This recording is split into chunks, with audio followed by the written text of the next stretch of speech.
Welcome to Science and Life. Were you in an airplane carrying a passenger infected with 2019 nCoV? You never know. On the 30th of January, 2 passengers flew in a Tiger flight in Australia tested positive for the virus. This plane had flown all over the country over 4 days after the 2 passengers with coronavirus infection flew from Melbourne to the Gold Coast. In another news, there was a coronavirus scare in a cruise ship called Costa Smeralda carrying 6,000 passengers and the crew. Later the suspected passenger was discovered carrying the flu virus and not 2019 nCoV. This is the emerging situation of the 2019 nCoV. As of the 30th of January, 2020, more than 9,600 people are infected with 2019 nCoV with 213 deaths. That means 1 death among every 45 people carrying the virus. The number of confirmed cases in China jumps by 2,000 per day, and the virus is spreading fast across the globe.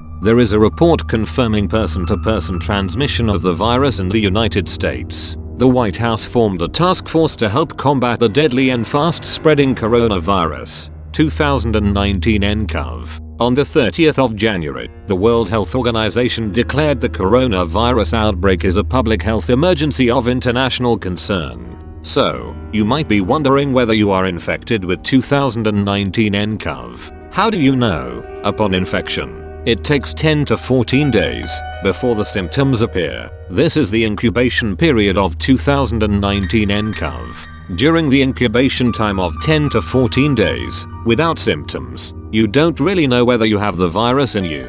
Chinese officials claim that viral transmission can occur even during the incubation period. This means you can get the virus from someone who does not show any symptoms, making 2019 nCoV a highly contagious coronavirus. However, this is still a hypothesis that needs to be confirmed. How do you know whether you are infected with 2019 nCoV? At the moment, it is very important to detect the virus, especially during the incubation period, before the appearance of symptoms. To achieve this, scientists have already developed a diagnostic test based on the sequence of the 2019 nCoV viral genome. The development of this test was feasible after the posting of the complete sequence of 2019 nCoV genome by Chinese scientists. The most accurate way to tell whether someone has the virus is to test the presence of the viral nucleic acid, or the blueprint of the virus itself. In the case of the coronavirus, the viral signature is stored within its RNA genome with about 30,000 bases or letters,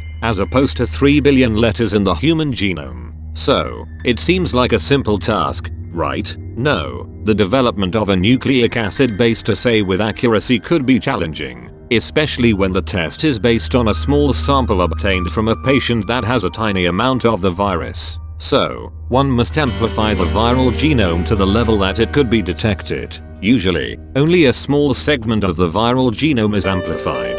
This segment of choice must contain the sequence specific to 2019 nCoV, and not any other known coronavirus, like SARS or MERS. Only the region specific to 2019 nCoV is amplified. The method of amplification is called the polymerase chain reaction, PCR in short, so the test is called a PCR test. An American biochemist, Kary Mullis, invented the PCR technique for which he received the 1993 Nobel Prize in Chemistry. Later, PCR-based assays were adapted for diagnostic application to detect specific nucleic acid sequences or signatures from a sample. In such diagnostic assays, during each cycle of amplification of the specific nucleic acid sequence produce fluorescence signal, which is easily detectable. The appearance of a fluorescence signal indicates the presence of a specific nucleic acid signature in the sample that was tested. Currently, 2019 nCoV is diagnosed by a PCR-based assay using respiratory materials such as nasal swabs and sputum. Since 2019 nCoV is rapidly spreading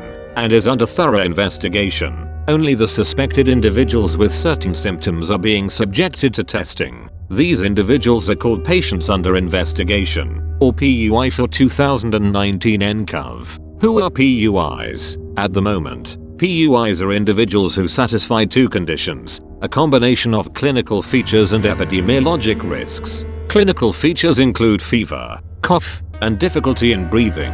In addition to these clinical features, the individual must fulfill one of the following epidemiologic risks. 1. The individual must have traveled to Wuhan city of China, the epicenter of the 2019 nCoV outbreak, in the last 14 days, or the individual had close contact with another person who is under investigation of 2019 nCoV while that person was ill.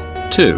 In the last 14 days, the individual had close contact with an ill laboratory confirmed 2019 nCoV patient. So, if you do not satisfy one of the above criteria, under the prevailing situation you are unlikely to be tested for 2019 nCoV infection. However, with the expansion of the spreading of the virus at the global level, and further understanding of the mode of transmission, these conditions are likely to be changed, allowing more people to be tested.